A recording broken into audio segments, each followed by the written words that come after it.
দিবস ওদের দরকার, যাদের সারা বছরে কোনো ভালোবাসা নাই তাদের জন্য একটা দিন ভালোবাসার বনিতা করা লাগে।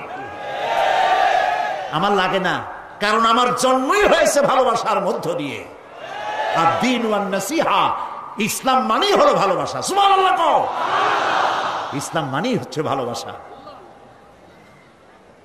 আমার জন্য আলাদা কোনো ভালোবাসা দিবসের দরকার নেই। ওই সেই 97-তে ওই হুজুররা যখন ক্ষমতায় ছিলেন সেই সময় বিশ্ব ভালোবাসা দিবস পালন করতেছে। কি ভালোবাসা দিবস? কলেজ বিশ্ববিদ্যালয়ের ছাত্র ছাত্রীরা সরোয়ার্দী উদ্যানের গাছের গোড়ায় বসে গেছে, সব জোড়ায় জোড়ায় বাকবাকুম পায়রা। বিশ্ব ভালোবাসা। এক মন্ত্রী ঢাকা বিশ্ববিদ্যালয়ের টিএসসি মিলনায়তনে বক্তৃতা করলেন, বিশ্ব ভালোবাসা দিবসে আজ আমি ঘোষণা করতে চাই বিল ক্লিনটন মনিকা প্রেম অমর হোক। মন্ত্রী বললেন। আমি পার্লামেন্টে ধরলাম তাকে, বললাম মাননীয় স্পিকার, বিল ক্লিনটন তার মেয়ের বয়সী মনিকার সাথে যে কাজটা করেছে সে কাজের জন্য বিল ক্লিনটন নিজেই অনুতপ্ত। টিভি এবং রেডিওর মাধ্যমে গোটা জাতির কাছে ক্ষমা চেয়েছে। আর হিলারির পাও রাতের বেলায় কতবার ধরেছে হিলারি আর তিনিই জানেন। যে অপরাধের জন্য তিনি নিজে অনুতপ্ত, সেই অপরাধের বিষয়টা নিয়ে একটা মন্ত্রী কতটা চারিত্রিক দিক থেকে হীনমন্য হলে ছাত্রছাত্রীর সামনে বলতে পারে বিল ক্লিনটন মনিকা প্রেম অমর হোক। বললাম মাননীয় স্পিকার, একদিকে নাচুনে বুড়ি, আরো যদি পায় ঢোলের বাড়ি, তাহলে অবস্থাটা কোথায় গিয়ে দাঁড়ায়? আমার দেশে, মুসলমানদের দেশে বিশ্ব ভালোবাসা দিবসের কোনো প্রয়োজন নাই। বিশ্ব নারী দিবস পালন করা, বিশ্ব কন্যা দিবস পালন করা ওদের দরকার যার দেশে নারীর কোনো মর্যাদা নাই, যেখানে কন্যার কোনো মর্যাদা নাই, যেখানে মাতৃত্বের পিতৃত্বের মর্যাদা নাই, সেখানে প্রয়োজন। আমার দেশে প্রয়োজন নাই।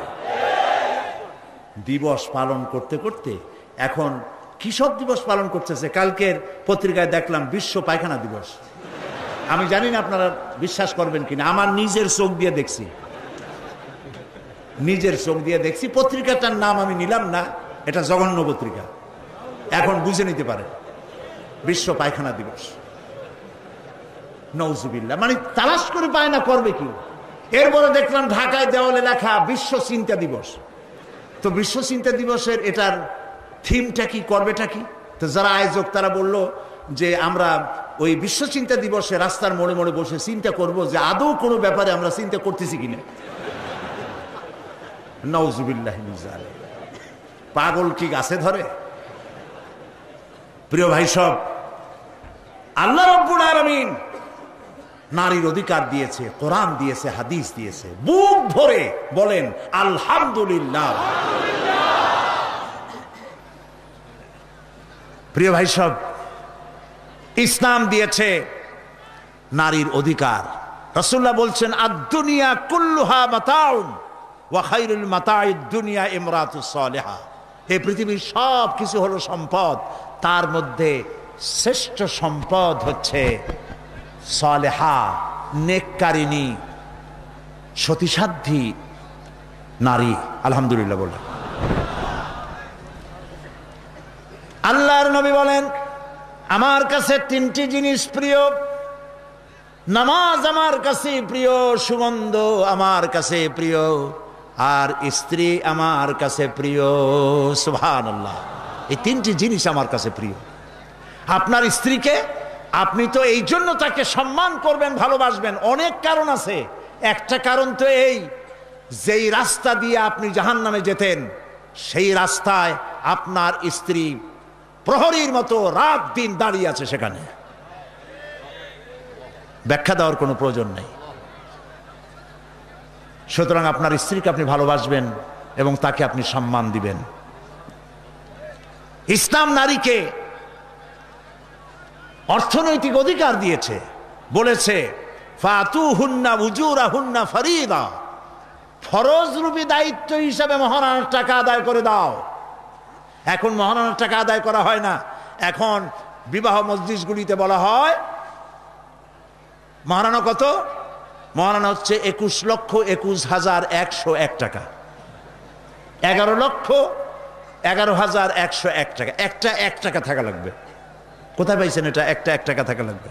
আর এই যে মহারণা বাঁধা হয়, এই মহারণার টাকা আদায় করা অধিকাংশ ক্ষেত্রে আদায় করা হয় না। কথা ঠিক কিনা? কথা ঠিক কিনা? বরং উল্টা মহারণা আদায় করে নেয়। কারণ বলেন পাত্রপক্ষ। পাত্রপক্ষ মহারণা আদায় করে নেওয়ার সময় আদায় করার জন্য ঘটক, এগুলোরে কি বলে? ঘটক। কোন কোন এলাকায় এদেরকে উচ্চনাক বলা হয়। এদের কাজ হলো পরস্পরের মধ্যে বিবাহ দিতে গিয়ে মিথ্যা কথা বলা, উচ্চনাক। তো এরা বলে যে অমুকের ছেলে অমুকের মেয়ের বিবাহ হবে, ছেলেকে দিতে হবে কি? ছেলেকে দিতে হবে ল্যান্ড ক্রুইজার, ছেলেকে দিতে হবে গুলশানে বাড়ি, 10 লক্ষ টাকা ক্যাশ, মঙ্গল গ্রহে অফিস। বলে ছেলে লেখাপড়া জানে কি? কলেজের বারান্দা দিয়ে কয়েকদিন ঘুরে টুরে আসছে, গলায় সোনার সেন্টেনও আছে, মাথায় ভাল্লুকের মতো চুলও আছে। এরপরে এইভাবে করে এক অপাত্রে মেয়েদেরকে দেওয়ার ব্যবস্থা হয় টাকা পয়সার বিনিময়। মহারানাটা ওরা নিয়ে গেল। বিবাহে যদি উপহার দেয় শ্বশুর পক্ষ, পাত্র কি বলে কন্যা পক্ষ, পাত্রপক্ষকে যদি সোনা দেয়, দানা দেয়, টাকা দেয়, সব জায়েজ আছে, সুন্নত। কিন্তু চাইয়া নেওয়া যাবে না। দাবি করে নেওয়া, ডিমান্ড করে নেওয়ার নামই হলো যৌতুক। এটার নাম কি? চট্টগ্রামে কি বলে? যৌতুক। এই যৌতুক হলো শ্বশুরের সাথে এক প্রকারের কৌতুক। এইভাবে করে চাইয়া টাকা আদায় করা হারাম। চাইয়া টাকা আদায় করা কি? আজকের এই বিশাল তাফসীরুল কোরআন মাহফিলে আমি জানতে চাই যে এই যাদের ছেলে আজ পর্যন্ত বিয়ে দেন নাই, বিবাহ দিতে গিয়ে কন্যা পক্ষের কাছ থেকে হারাম চাইয়া যৌতুক আদায় করে ছেলে বিয়ে দিবেন না, এই রকমের লোক ওয়াদা করতে পারবেন না? মনে করবেন এই কথা যে আল্লাহ মাহফিলে আজকে আসলাম কেন? আচ্ছা দেখি তো, যারা ছেলে বিয়ে দেন নাই তারা ওয়াদা করবেন এই কথা বলে যে আমার ছেলে বিবাহ দিতে গিয়ে যৌতুক 1 পয়সাও, 1 থেকে নিয়ে 1000 কোটি যা হোক, যৌতুক চাইবো না, বিনা যৌতুকে ছেলে বিবাহ দেব। কারা কারা দেবেন? ছেলেওয়ালারা হাত তোলেন তো। ও মাশাআল্লাহ, বাচ্চা পোলাপান হাত উঠেছি কি কামে? তোমরা তো মা ভাও নাই এখন। হাত নামান। জি, ভবিষ্যতে হাত নামান, হাত নামান। আলহামদুলিল্লাহ বলেন। যৌতুক এক সামাজিক ব্যাধি, এই ব্যাধি বন্ধ করতে হবে এবং চট্টগ্রাম থেকেই এটার আন্দোলন শুরু হবে ইনশাআল্লাহ। বলেন ইনশাআল্লাহ। প্রিয় ভাই, সব যারা বিবাহ করে নাই সেসব যুবকদের বিবাহ করা লাগবে কিনা? লাগবে কিনা? হ্যাঁ, ফুর্তি হয়ে একটু জোরেই বলতেছে লাগবে। এই বিবাহ করতে গেলে শ্বশুর যদি ঘড়ি দেয় বলবা আলহামদুলিল্লাহ, যদি শেরওয়ানি দেয় আলহামদুলিল্লাহ, যদি কিছু না দেয় নাউজুবিল্লাহ, নাকি? তাও আলহামদুলিল্লাহ। বরং তুমি কেন ফকিরের ছেলে ফেলে না তো? তোমরা যুবকদের বলতেছি, ফকিরের বলাবান না তো। তো বউ ওই কি বলে, যারে বিবাহ করবা সেই শ্বশুর বাড়ির টেলিভিশন না হইলে দেখা যাবে না তুমি কি খয়রাতির পোলা। যদি এখন তো দেখতেই হয়, তো বউয়ের বাপের কাছ থেকে টেলিভিশন না নিয়া মসজিদ গুলার সামনে শুক্রবার দিন থাল পাতে বসে যাইও।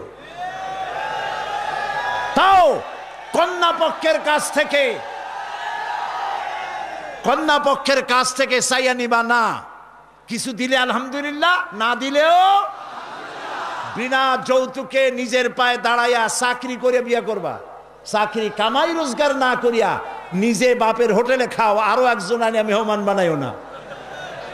কাজ করবে, চাকরি করবে, ব্যবসা করবে, তারপরে নিজের টাকা দিয়া বাপের টাকা দিয়া বিয়ে করিয়া বউরে রানী বানাইয়া ভালোবাসার সিংহাসনে বসাবে, তাকে কোনো কিছু খোটা দিবে না। এটা এই জন্য বলি বাংলাদেশে একটা কি বলে ওটাকে, যৌতুকের একটা গরু দেওয়া হয় নাই, টেলিভিশন দেওয়া হয় নাই বলে গরুর মতো পিটিয়ে স্ত্রীকে হত্যা করা হয়েছে। হাজারো ঘটনা বাংলাদেশে আছে। বিনা যৌতুকে বিয়ে করবে যে সব বীর তরুণ চট্টলার যুবকের এবার হাত উঁচু করে দেখা। ও মাশাআল্লাহ, এখন তো দেখা যায় কেউ বিয়ে করে নাই।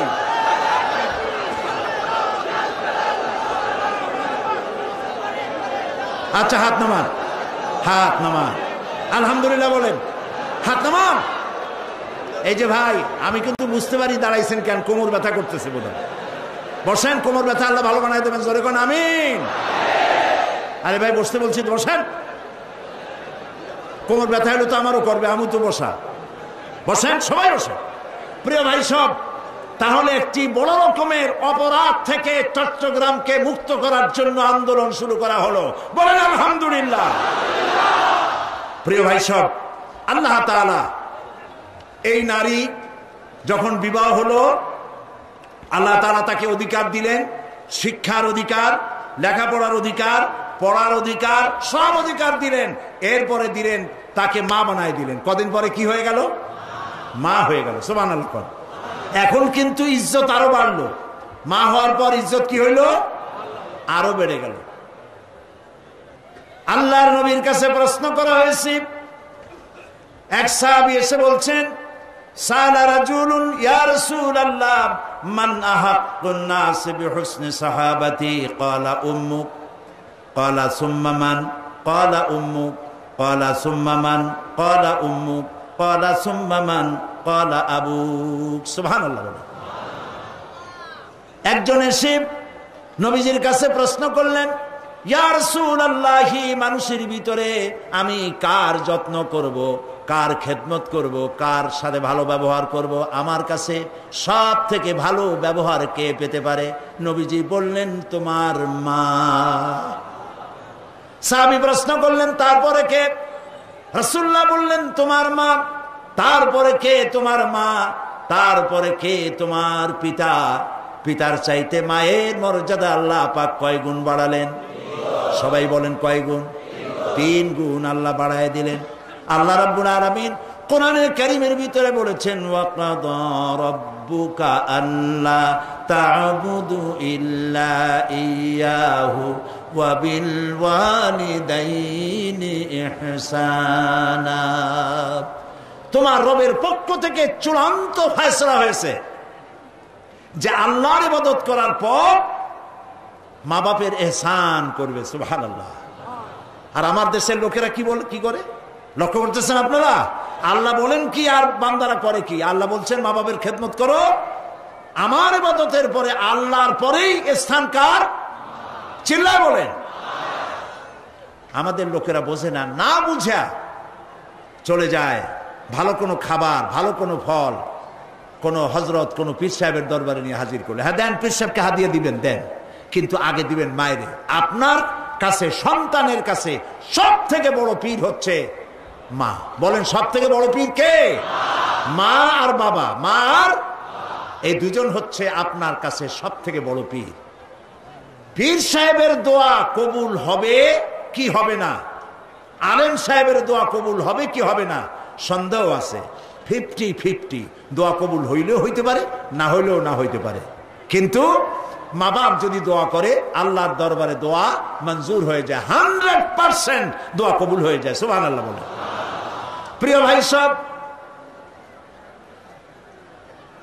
আল্লাহ রাব্বুল আলামিনের নবী বলেন, মা বাবা যখন দোয়া করে সন্তানের জন্যে, যখন দোয়া করে, বন্দুক দিয়া গুলি করলে সেই গুলি তার লক্ষ্য বস্তুর কাছে যেতে যত না দেরি হয়, মা বাপের দোয়া বা বদদোয়া আল্লাহর দরবারের থেকে দ্রুত গতিতে চলে যায়। মাকে খাওয়াও। বুড়া মা আছে না? বলেন আছে না? মা যখন বুড়া হয়ে যায়, বউয়ের কথা মতো সন্তান মায়ের সাথে খারাপ ব্যবহার করে, মুখ মলিন করে থাকে, কথা বলে না, আর মনে মনে বলে, প্রকাশ্য বলে, অনেকের সামনে বলে বুড়ি মরে না কেন? নাউজুবিল্লাহ, বলে নাউজুবিল্লাহ। তুমি কারে মরতে বলো? কারে মরতে বলো? তোমার মা তোমার যখন অসুখ হয়েছে, যত্ন করেছি, বুকের সাথে আগলায় ধরেছে, সারা রাত শিয়রে বসে বসে, বিদ্যুৎ ছিল না ঘরে, কেরোসিনের ল্যাম্প জ্বালায়া, চেরাগ জ্বালায়া কোরআন শরীফ তেলাওয়াত করেছে। আর শেষ রাতি দুইখানা হাত রব্বুল আলামিনের দরবারে তুলে দিয়ে কেঁদেছে, রব্বুল আলামিন, আমার বাঁচাধনকে আমার জীবনের বিনিময় আল্লাহ তুমি বাঁচাইয়া দাও। যে মা বললেন আমার জীবনের বিনিময় আমার ছেলে তুমি বাঁচাও, মেয়েরে বাঁচাও, সেই ছেলে বড় হইয়া বউয়ের পাগল হইয়া বলে বুড়ি মরে না কেন? নাউজুবিল্লাহ, নাউজুবিল্লাহ। মাকে সম্মান করুন, মাকে ভালোবাসুন। আল্লাহ রাব্বুল আলামিন বলেন ওয়াওয়াসাইনাল ইনসানা বিওয়ালিদাইহি ইহসানা হামালাতুহু উম্মুহু কুরহা ওয়া ওয়াদাআতুহু কুরহা ওয়া হামলুহু ওয়া ফিসালুহু 30 শাহরা।